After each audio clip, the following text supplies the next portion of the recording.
So, hello everyone.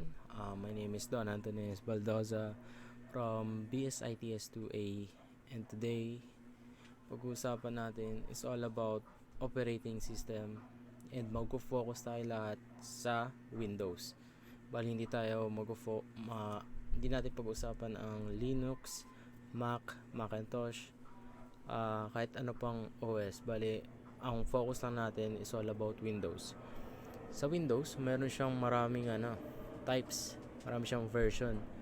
Merong Windows 95, Windows 98, ME, XP, Vista, 7, Windows 7, Windows 8, 8.1, Windows 10, and to current Windows 11, kung saan ito yung parang anticipated ng lahat kasi sabihin man natin na sikat nga yung Macintosh, pero mas maganda pa rin ang Windows compare sa mga software updates na ito. So, yun nga, dahil sa comparison tayo, pag-usapan natin yung mga support capability nito. Bali, maraming support capability yung Windows. Meron siyang nire-release na iba't ibang version. So, Windows 95, 98, and ME, meaning Millennium Edition. Ito yung mga outdated na, hindi na siya tinutuloy, kumbaga discontinued na yung mga version na to. Hindi na to hawak ng mga dev kasi binitawan na nila to kasi mas nag-focus na sila sa newer version. Sa Windows XP and Vista naman ay na-extend yung yung XP. Bale, dapat tatanggal na sa mainstream yung support since 2012, pero na-extend to nung 2014. Bale, bago matapos yung XP, meron na tayong Vista. Bale, yung Vista na mainstream siya noong 2012, tapos na-extend hanggang 2017. Bale, almost 5 years software updates yun. Ganun katagal nila sinuportahan itong OS na to. Then Windows 7, 8, and 8.1, ito yung mga naabutan kong operating system since 7, 8, and 8.1 lang kami nagkaroon ng computer. Bale, Windows 7 na mainstream siya sa public noong 2015 and nawala noong 2020. Then 5 years din. Meanwhile, yung 8.1 then or 8 na mainstream siya noong 2018 and nawala noong 2023. Bali, almost 5 years din.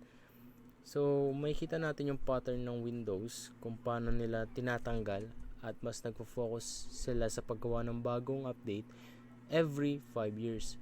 So, Windows 10 and 11 continuously support including frequent updates and features release. So, gamit ko ngayon is Windows 10. Lagi naman software update yung Windows. So, after ng mga Windows support updates, magtungo naman tayo sa code names. Every product, meron silang tinatawag ng mga nickname or code name para mas madali nila ma-identify yung kanilang project. Windows 95 tinawag siyang Chicago, Windows 98 tinawag siyang Memphis, Windows 8 and 8.1 tinawag siyang Blue, ME parang acronym lang nila is Millennium Edition, Windows XP Whistler, Vista Longhorn, Windows 7 Blackcomb, Windows 10 Threshold, then Windows 11 Sun Valley. Next, system requirements. System requirements differed greatly between versions. As a rule of newer version demanded greater resources. So, alam naman natin na kada update, kahit sa cellphone man yan, dumadagdag to.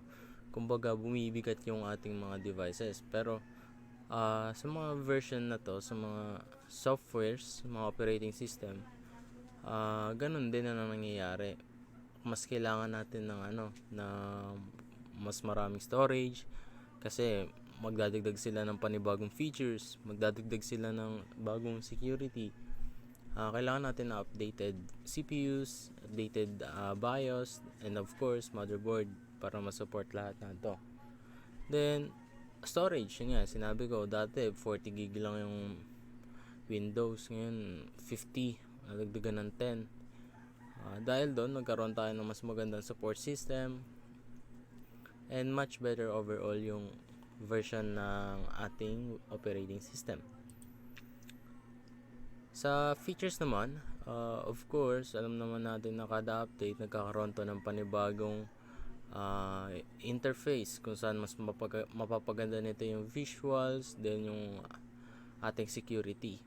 Bali sa mga gantong features, nababasa natin to before the update. Makikita natin kung ano nga ba yung ma-update or madadagdag sa ating operating system kapag inaano natin to, pina-up to date.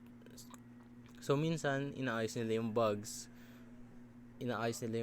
ng computer, bale tatanggal nila yung minimal lang naman. Tapos pero yung pinaka-focus nila dito is more on security, kasi kada update nag-update talaga yung security kasi maraming hacker nowadays. Application compatibility. So older version may not work properly with newer operating system. To remedy this, compatibility modes were added in later version. To run legacy applications, Windows 10, 11 contain a variety of compatibility capabilities. So every applications, pag naluma na to, kailangan natin magpalit ng bago. Bali ganito din naman yung nangyayari. As long as luma na yung OS, pwede naman natin mag-download ng panibago, pero minsan may bayad. So backup and restore. This feature, ang backup and restore is ginagamit lang naman minsan kung kailangan mo i-reformat or puno na storage mo, then ayaw mo mawala yung iba.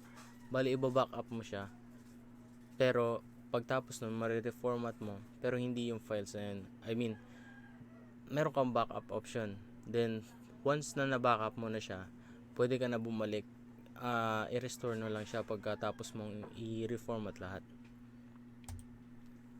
So installation 101, marami naman itong makikita natin sa internet, usually nasa YouTube lahat, na kung paano mag-install nito. Bale napakadali lang nito based on YouTube. Makikita nyo napakadami dyan, mas maraming version din na pwede mo i-download, pero yung iba hindi na supported ng mga developer. So yun lang, lahat lang naman to is all about comparison about Windows OS. Thank you for listening.